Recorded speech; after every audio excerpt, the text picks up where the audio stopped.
제가 어릴 적에는 놀만한 것들이 많지 않았습니다.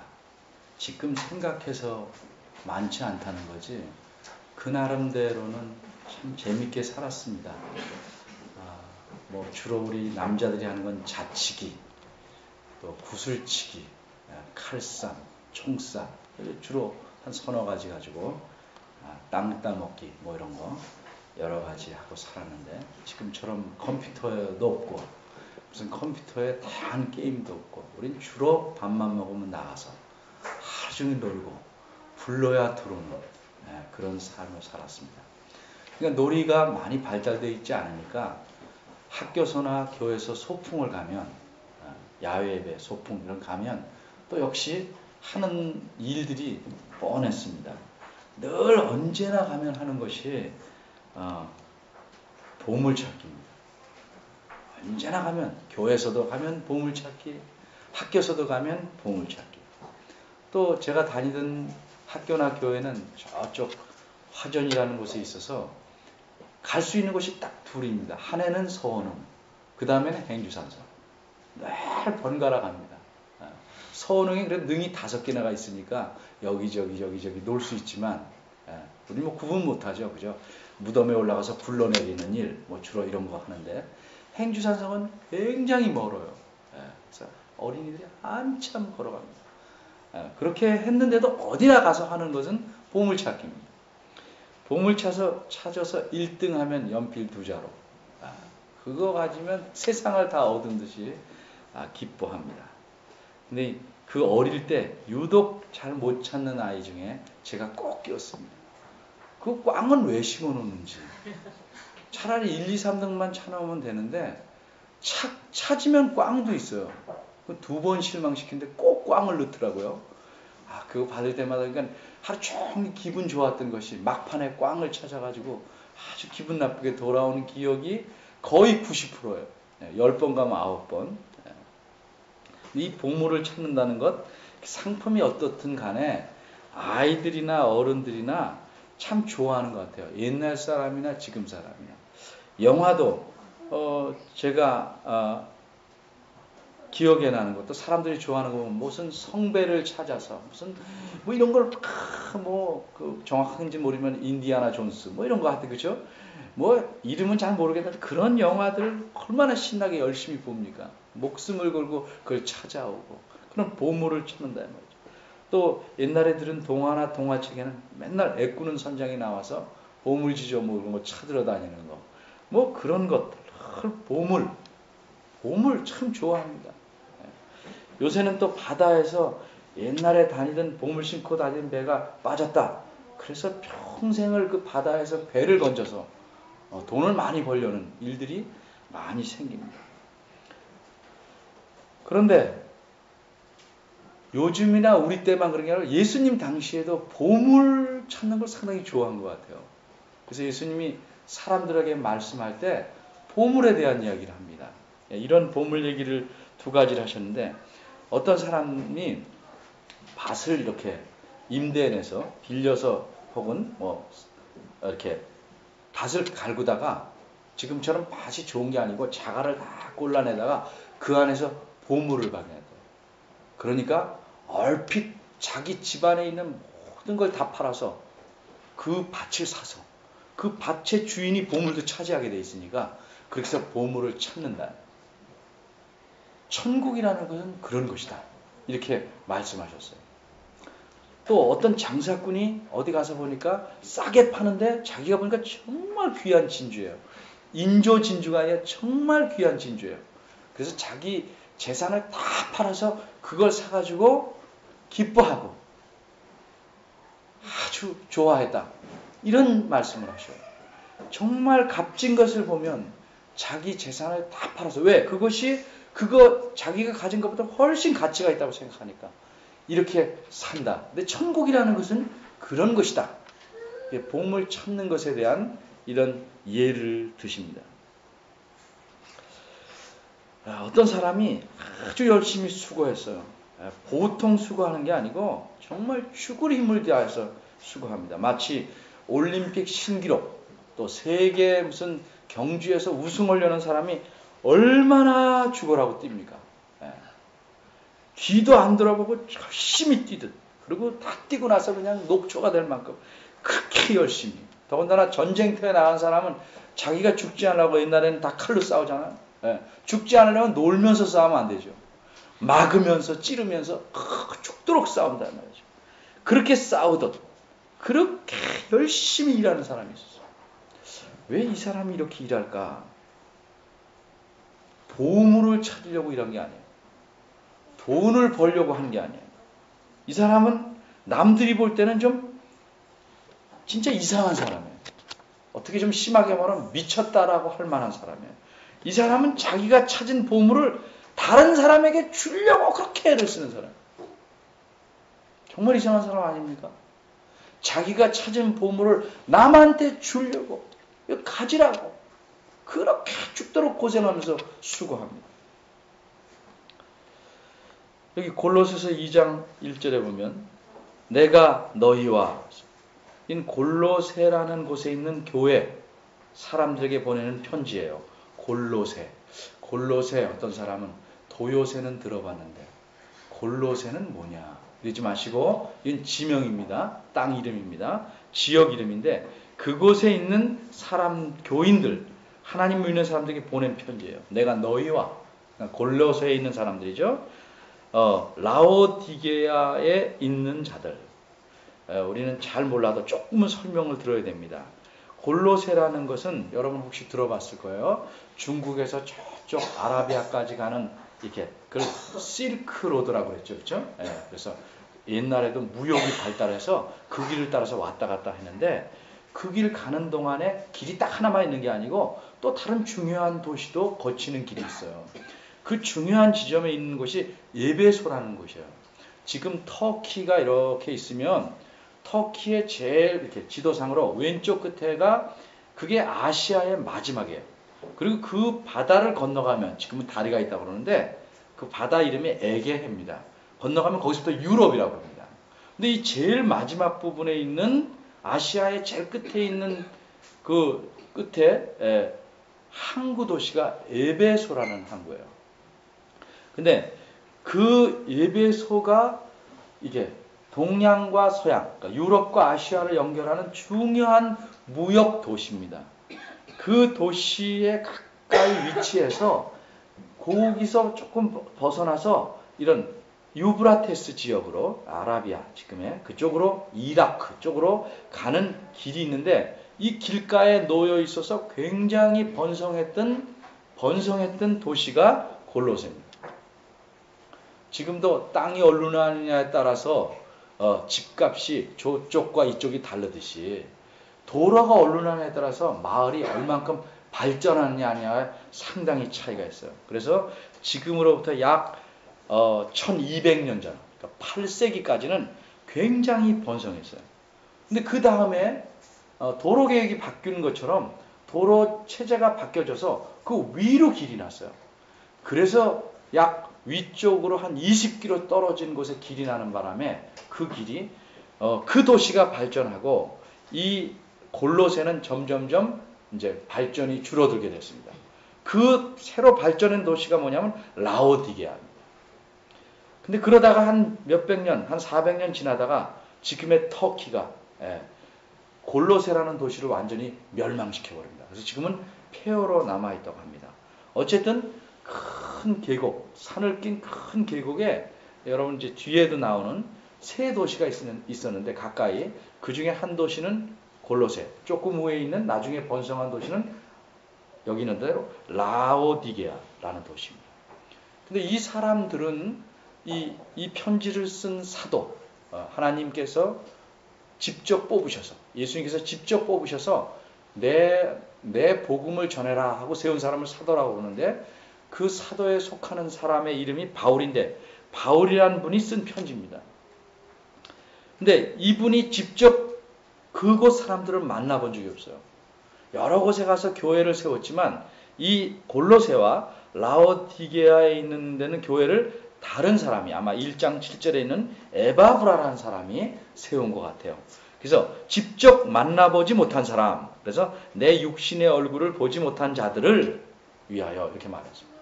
직접 못 봤지만 이 보물을 나눠주려고 애를 쓰다.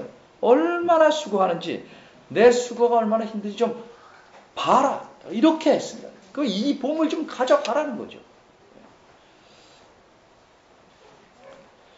우리가 보물을 나눠준다, 좋은 것을 나눠주려면 친한 사람이나 소중한 사람들에게만 살짝 띄워주죠. 근데 이분은 보지 못한 사람들에게도 그렇게 나눠주려고 애를 쓴다.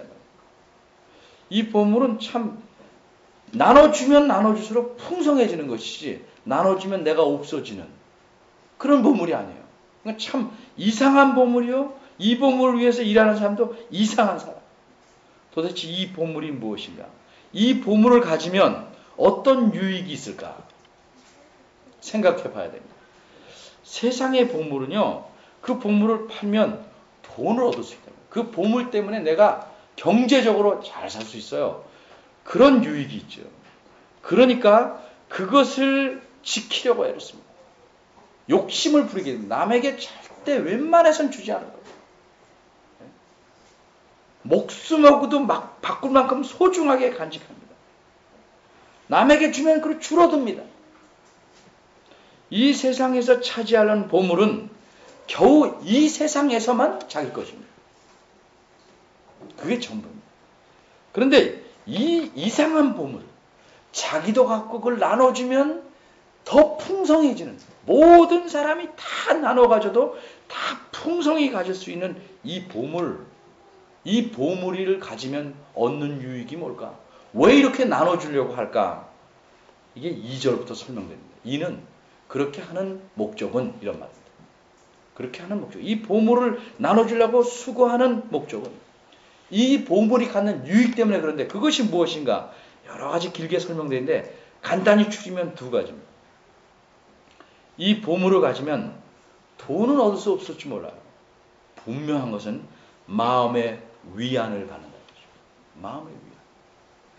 그래서 마음의 위안이란 말은 그저 슬플 때 괜찮아 이걸 말하는 게 아니고, 그 마음은 진정한 자기를 마음이라고 그래요. 진정하게 격려를 하는 거예요. 용기를 하는 거예요. 좀 더 다른 마음은 그 지치고 힘없는 마음에 새 마음을 줘요. 평생을 이런 격려를 얻고 살 수 있다. 근데 어떻게 해서 그게 가능한가? 거기 뒤에 있는 말이 사랑 안에서 연합함으로써. 혼자 격려를 하는 게 아니고 서로 사랑함으로써 연합하는. 이 보물을 가지면 이 보물 때문에 저절로 나타나는 현상이 싸우는 것이 아니고, 이 보물을 가지면 서로 찾으려고 싸우는 게 아니고 서로 사랑하게 됩니다.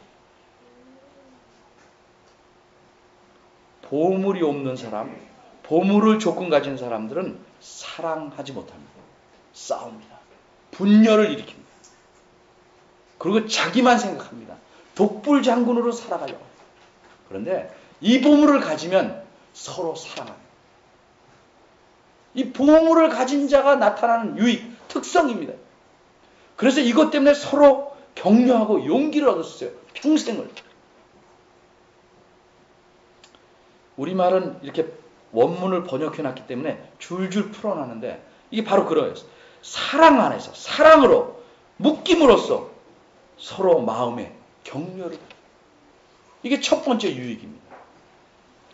두 번째 유익은, 이게 참 어려운 말이라 우리말은 아주 정말 부드럽게 써놨어요. 원만한 이해의 모든 부요에 이르러. 이게 두 번째 유익이에요. 원만한 이해의 모든 부요에 이른다.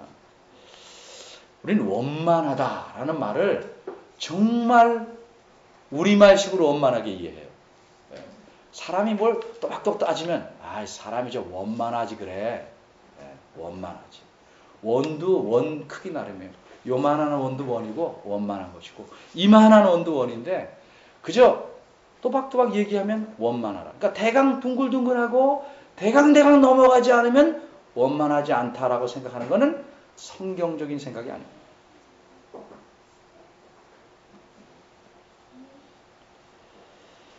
이 말은 조금 복잡한 말인데 원만한 이해의 모든 부요라는 말은 이런 말이에요. 모든 풍성함 가득 있단 말이에요. 가득. 예.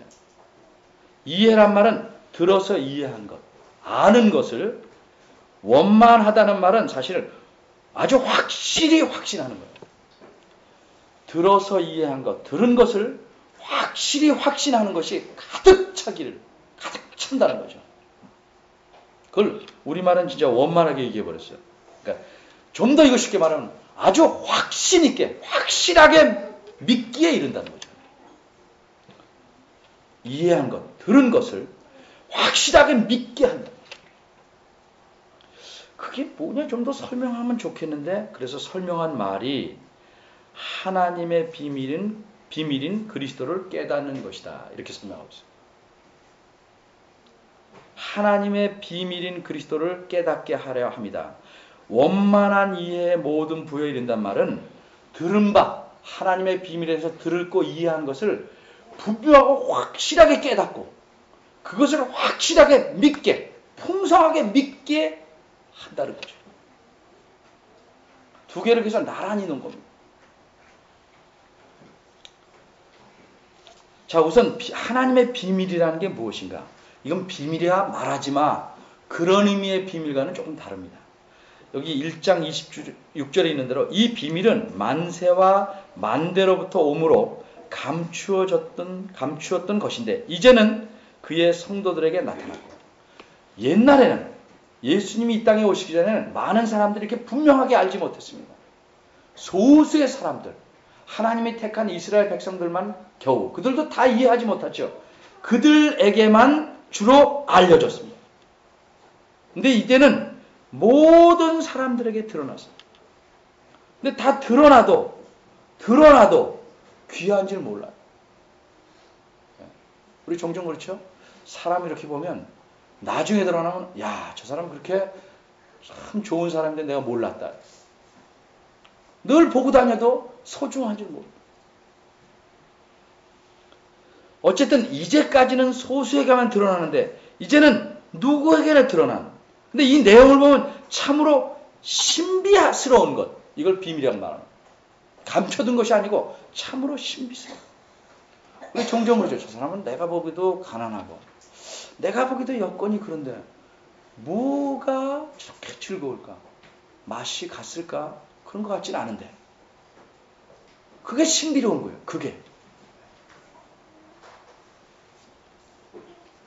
근데 이 하나님의 비밀, 이제 드러낸 모든 사람에게 알리게 된 이 비밀이 뭐냐? 그것을 뭐라고 말하냐면 그리스도라고 말해요. 그리스도.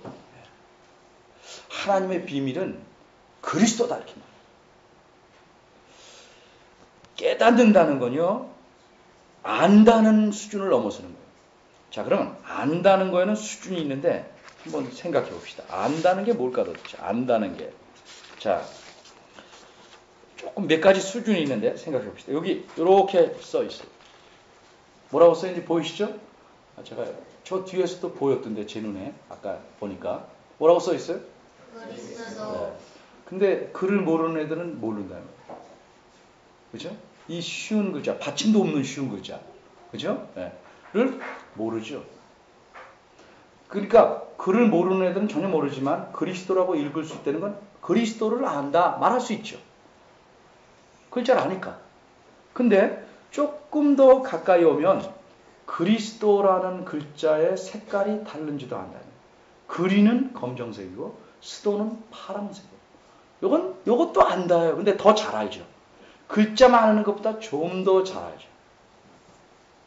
여기까지는 우리가 안다라고 말해요. 그런데 깨닫는 거는 이걸 넘어서는 거예요. 이 그리스도라는 것이, 그리스도라는 분이 나와 어떤 관계가 있는가를 아는 거예요. 적어도 이게 깨달음의 시작이에요. 그런데 이분이 나와의 관계에 있을 뿐만 아니고, 그죠? 관계에 있으면 먼 친척 정도 아니고, 나한테 얼마나 중요하고 가치가 있는지를 알면 알수록 분명하게 깨달은 거죠. 이게 깨달음. 근데 많은 그리스도인이라는 예수 믿는 사람들이 그저 안다는 수준에 멈추다. 근데 성경에서는 안다는 말과 깨달는다는 말을 섞었을 때가 많아요. 너희가 그리스도를 안다 할 때는 실제는 깨닫는다는 말을 가르칠 때가 많아요. 여기서는 구별해 썼으니까 깨닫는다는 건 적어도 그분과 나의 관계를 알고 그분의 중요성, 그분의 가치를 아는 것이에요.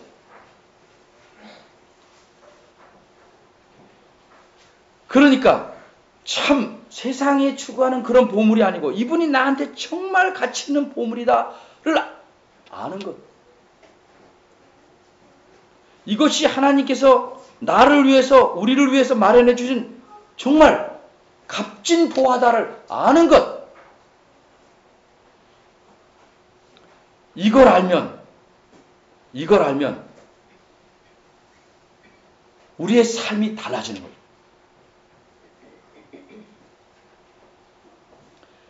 이것을 알면 인생을, 우리가 살아가는 삶을 여기만 보지 않고 영혼을 보게 됩니다. 이것을 깨달으면 내 가진 것 비록 적다고 생각되지만 겉으로 볼 때는 세상을 다 가진 것처럼 힘이 있고 당당하다. 소유가 적어서 불편한 것쯤이야 쉽게 찾는다. 마치 자식이 잘 되면 자기의 불편은 다 견뎌내는 부모처럼 세상에서 오는 불편함은 이 값진 그리스도 때문에 다 견뎌낸다. 도대체 어떻게 그렇게 이분을 누군지 관계를 깨닫고 이분이 얼마나 소중함을 깨달으면 그분을 확실히 믿게 되고 의지하게 된다. 왜 그럴까? 왜 그럴까? 그 설명하는 게 3절이에요. 그분 안에는 뭐가 있냐면 모든 보화가 있기 때문에. 모든 보화. 돈도 있고 재물도 있고 그렇게 말하고 있잖아요. 그러니까 예수 믿는 데는 사람들이 예수를 믿으면서 돈을 바라보고 자기가 원하는 것을 얻으려면 실망할 수밖에 없어요. 가끔은 얻을 수도 있어요. 하나님의 필요에 따라 그런 것을 채워줌으로써 여러분의 신앙을 자라게 할 수도 있어요. 그러나 근본적으로 예수님을 믿는다는 것은 그것과 관계가 없는 것이에요. 인생을 풍요롭게 사는 것, 인생을 정말 가치 있게 사는 것은요, 돈과 재물과는 관계가 없는 거예요. 행복하게 사는 집을 잘 보십시오. 그 집을 정말 들어가서 속속 들여보십시오. 무엇이 그 사람을 행복하게 하는가? 결코 돈이 아닙니다. 결코 재물이 아닙니다. 관계입니다. 관계.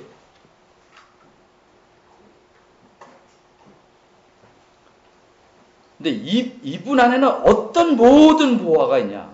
어떤 보화라고 말했냐? 지혜와 지식에.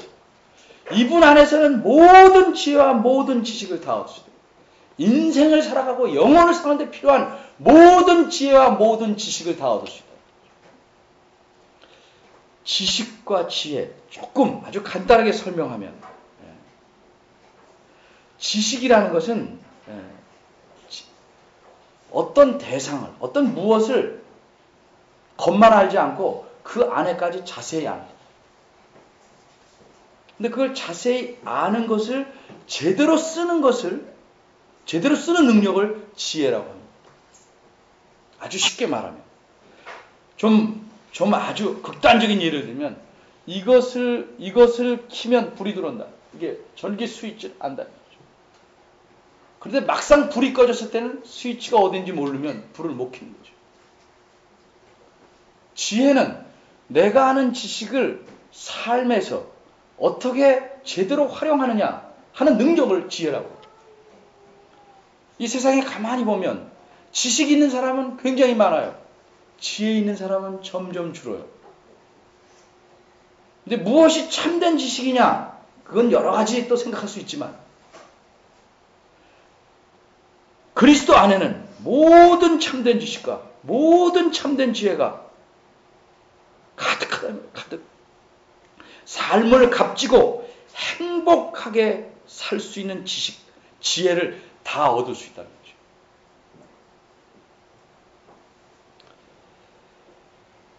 무슨 지식이 가장 소중하고 인생을 값지게 살 수 있는가? 하나님과 그리스도를 아는 지식이에요.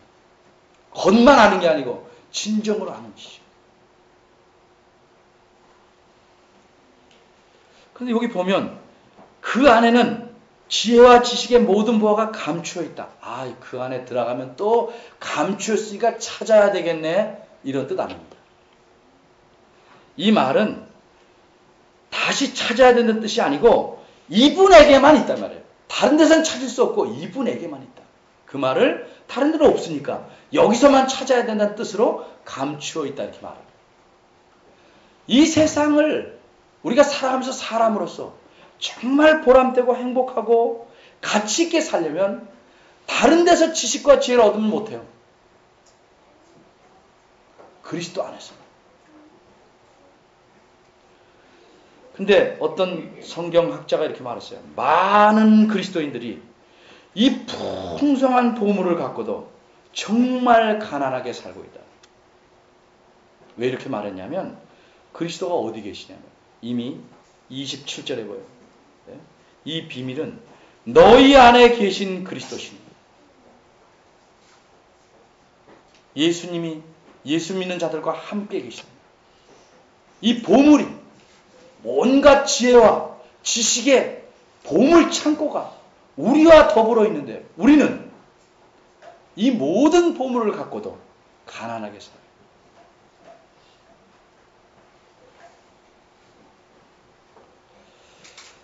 저는 증권은 잘 모르지만 들어가는 소식을 보면 이런 경우 있어요. 이게 전망이 좋은 것 같아서 그걸 유망주라고 그러나요? 거기다가 재산을 털어놓더니 홀딱 망했어요.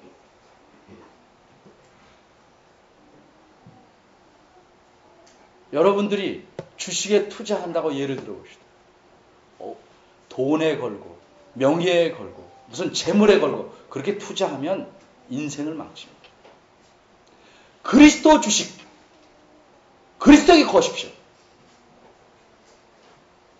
아주 우스운 말로 대박입니다. 삶이 달라집니다.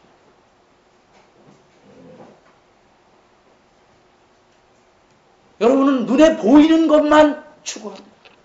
진정한 보물에는 관심이 없습니다. 예수를 믿는다는 것은 여러 가지로 설명했죠. 예수를 믿는다는 것 다양하게 설명합니다. 보이지 않는 것을 보기 시작하는 것이다. 예수를 믿는다는 건 또 다른 말로 설명합니다. 예수님이야말로 하나님께서 주신 내게 주신 보물이다라고 인정하기 시작하는 게 예수님입니다. 이분의 가치를 아는 거예요. 이분이 내게 행하신 일을 아는 거예요. 이분 때문에 내가 살았고 이분 때문에 내 죄가 용서함 받았고 이분 때문에 내가 이 땅에서부터 새 삶을 살 수 있다는 걸 아는 거예요. 그게 예수 믿기 시작하는 거예요. 근데 많은 분들이 예수님 믿지도 않으면서 믿는 척하고 산다는 말이죠. 그리고 더 예수님을 잘 믿는다, 성숙한다는 건 뭐예요? 이 보물의 소중함을 알아서 이 보물을 기뻐하고 그 보물을 가지고 삶을 풍요롭게 만드는 것이에요.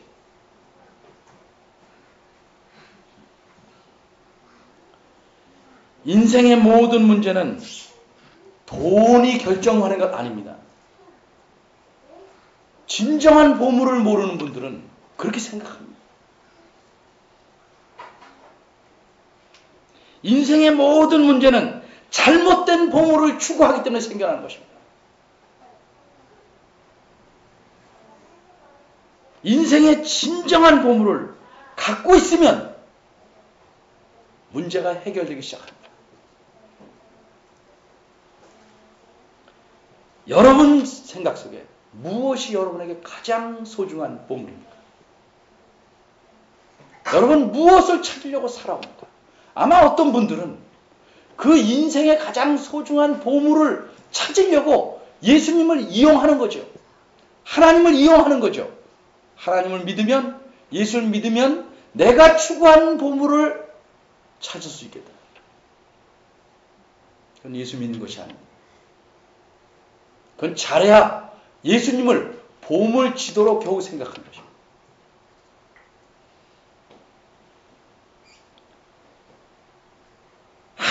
우리를 지으셨습니다. 하나님께서 우리에게 인생에 가장 필요한 것을 잘 아십니다. 그래서 그 보물을 그리스도, 자기의 독생자 예수 그리스도를 우리에게 주셨습니다. 기차가 철길로 가야 바로 가듯이 사람은 그리스도를 따라서 그리스도를 가슴에 품고 그분을 믿고 가야 인생이 바로 가는 것입니다. 여러분 금방 질문이 떠오를 겁니다. 왜 아무개 집사님이란 분은 그렇게 사노? 의미 없이 사노? 그분은 보물을 갖고 있는데도 보물을 몰라서 그래요. 보물을 갖고 있는데도 가난하게 살아서 그래요.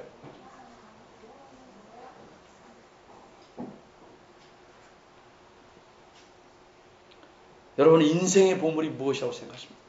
어디서 찾으시렵니까? 우리의 생각을 한번 돌아보십시오. 간절히 권합니다. 이 사도 바울처럼 그렇게 수고는 못하지만 정말 여러분들에게 간절히 권합니다.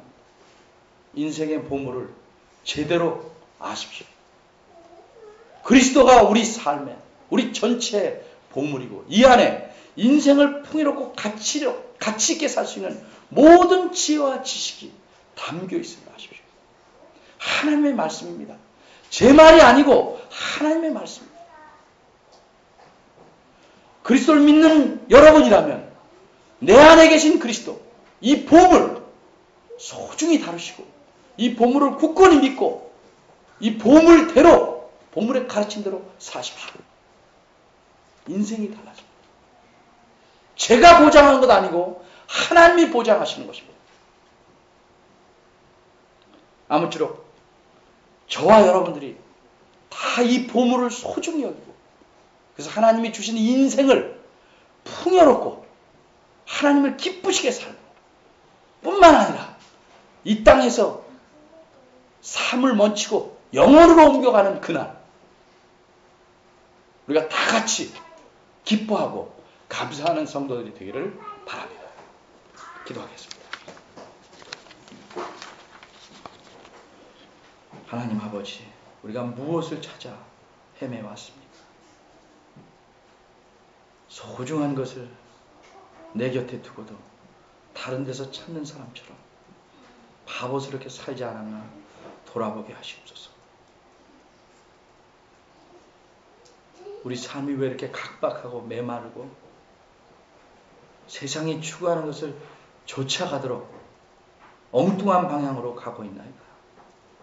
저희들을 긍휼히 보시고 깨달음을 주시고 또 깨닫게 힘쓰게 하시고 하나님께서 우리에게 드러내 주신 이 보물, 하나님의 비밀이신 그리스도를 잘 믿고 확신하여서 세상을 다 얻은 사람답게 하나님의 사람답게 살아가도록 이끌어 주시옵소서.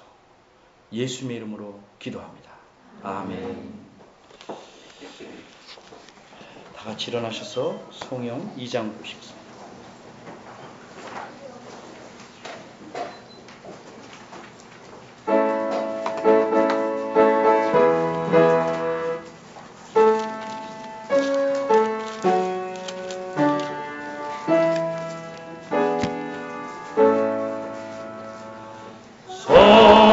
성자 성령께 찬송과 영광 돌려보내세. 대초로 지금까지 모여